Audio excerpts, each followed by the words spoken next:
रचना एक मनमौजी लड़की थी और खुल के अपनी जिंदगी जीती थी।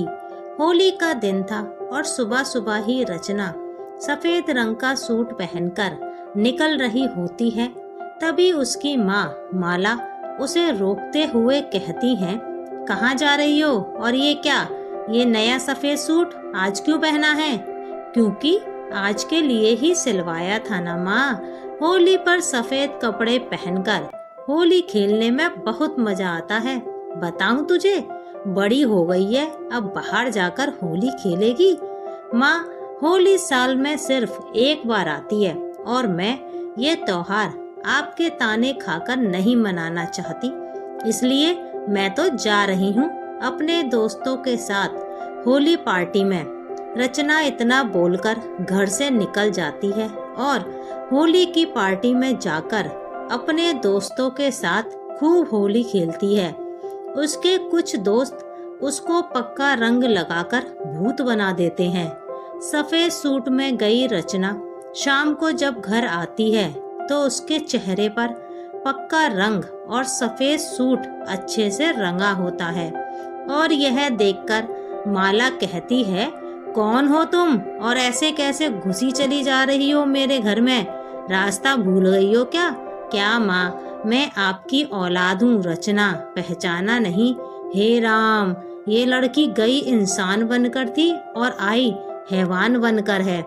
मिल गई शांति, 2-4 दिन मुंह नहीं दिखा पाएगी लोगों को। रंग लगाए मेरे मुंह पर, कालिक नहीं जो मुंह नहीं दिखा पाऊंगी।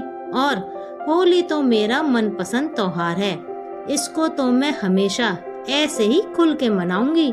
हाँ, वो तो ससुराल जाकर पता चलेगा जब होली का त्योहार रसोई में पकवान बनाते हुए निकल जाएगा, तब तेरी सारी मौज खत्म हो जाएगी। ऐसा कुछ नहीं होगा मेरे ससुराल में। मेरी पहली होली इतनी शानदार होगी कि मेरे ससुराल वालों ने कभी भी ऐसे होली नहीं मनाई होगी। रचना इतना बोलकर कमरे में नहाने चली जाती है, लेकिन उसकी माँ का कहा सही साबित होता है। चेहरे पर लगे पक्के रंग के कारण वह 2 दिन तक घर से बाहर नहीं निकल पाती। अब ऐसे ही समय बीतते बीतते लगभग पूरा साल गुजर जाता है। नए साल के पहले महीने में माला के घर रचना के लिए एक रिश्ता आता है और बात आगे बढ़ाते हुए माला 2 दिन बाद लड़के वालों को घर बुलाती है। लड़का कमल अपनी माँ सुजाता और छोटे भाई रोहन के साथ आता है। बहन जी, हमने तो रचना बेटी को फोटो में ही पसंद कर लिया था, वो तो बच्चों की खुशी के लिए देख दिखाई करने आ गए। जी, ये भी सही है, बच्चे एक बार मिलके एक दूसरे को जान लें तो क्या बुराई है। सबके लिए चाय नाश्ता लेकर रचना आती है और उसको देखकर कमल के चेहरे पर एक बड़ी सी स्माइल आ जाती है। यह देखकर सभी हंसने लगते हैं, जिसके बाद कमल और रचना कुछ देर आपस में बात करते हैं और फिर दोनों घर वाले दोनों की 1 महीने के अंदर धूमधाम से शादी कर देते हैं। जिसके बाद नई बहू का स्वागत कर उससे पहली रसोई की रस्म भी करवा ली जाती है और मुंह दिखाई की रस्म भी शादी के 2 दिन बाद ही रख लेते हैं, जहां पड़ोस की सभी औरतें आई हुई थी और कहती हैं, अरे सुजाता बहन, बहू तो बड़ी सुंदर लाई हो आप। जरा होली आने वाली है, बहू को बचा कर रखना। तुम्हें तो पता है ना यहाँ के लोगों का, मोहल्ले में आई नई बहू के साथ पहली होली खेलने के लिए उतावले रहते हैं सब। अरे बहन, चिंता मत करो, मैं तो अपनी बहू को उसकी पहली होली में घर से ही ना निकलने दूंगी। ऐसे कैसे कोई रंग लगा देगा? रचना सोचती है, बाहर निकलने से ही मना कर रही हैं और मैं हूँ कि होली की सुबह सबसे पहले बाहर भागने वालों में से हूँ। अब क्या होगा? सही कहा था माँ ने, ससुराल में पहली होली देखना कि कैसी रहेगी। और ये सब सुनकर तो लग रहा है कि मेरी पहली होली बेकार ही होगी।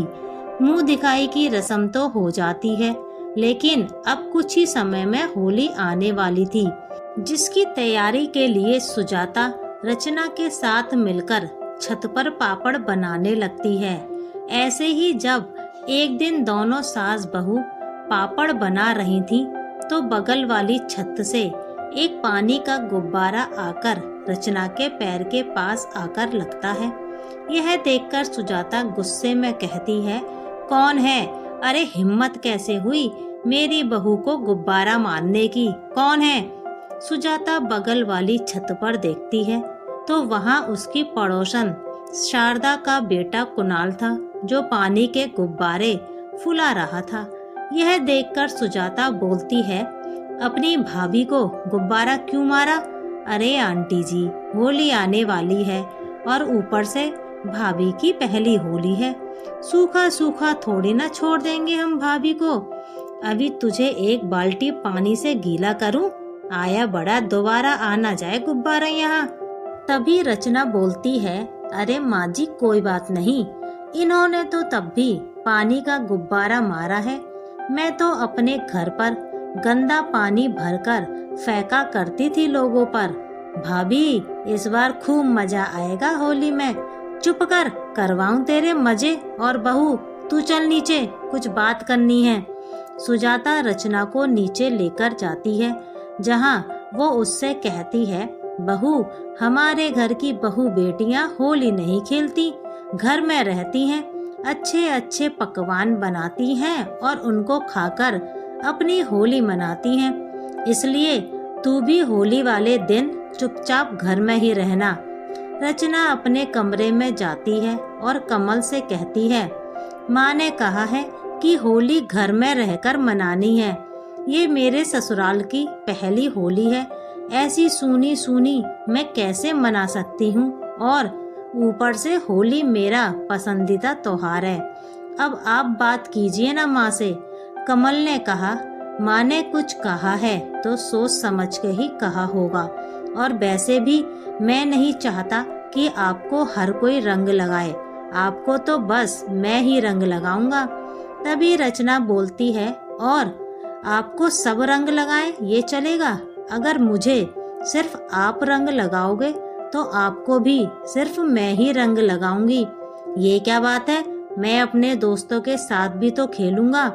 हाँ ये सही है, खुद बाहर खेलने जाओ और मैं यहाँ अपने ससुराल की पहली होली रसोई में पकवान बनाते हुए निकालूं।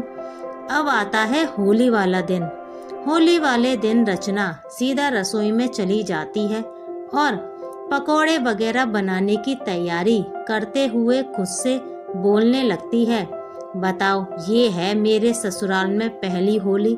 पिछले साल मैं अपने घर पर नहीं थी, बाहर दोस्तों के साथ खेलने निकल गई थी, और यहाँ देखो रचना गुस्से में खाना बनाने की तैयारी करती है।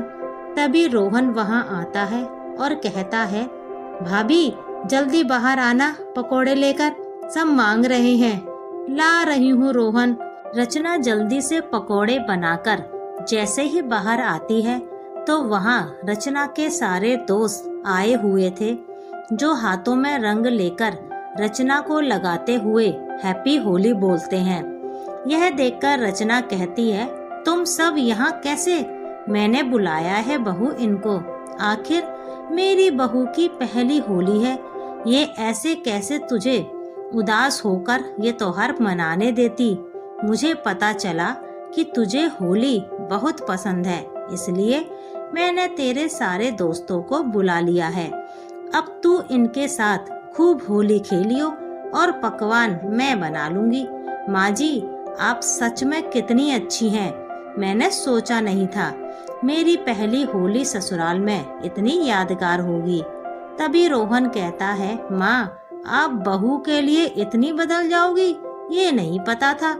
आज तक माँ ने खुद होली नहीं मनाई, लेकिन उन्होंने आपको होली खेलने की इजाजत दे दी।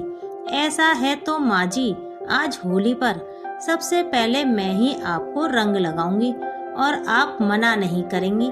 ठीक है बहू, जैसी तेरी मर्जी।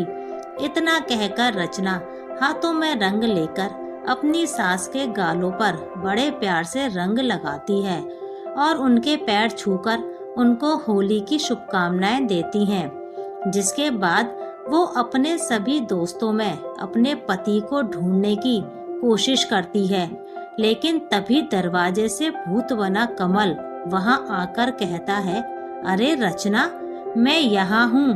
तुमने कहा था ना कि तुम मुझे दूसरों के साथ नहीं खेलने दोगी होली, इसलिए मैंने सोचा उनके साथ जल्दी उठकर खेलकर आ जाऊं और नहा लूं ताकि तुमको पता न चले। लेकिन यहाँ तो मामला कुछ और ही है। खुद ही बच गया मैं, लेकिन तुम मेरे मना करने के बाद भी होली खेलने गए। रोहन, लठ लाना जरा, आज तुम्हारे भैया के साथ लठ मार होली खेलते हैं। रचना की यह बात सुनकर सभी हंसने लगते हैं और ऐसे ही प्यार मोहब्बत से ससुराल में भी रचना की यह पहली होली खूब अच्छे से मनाई जाती है।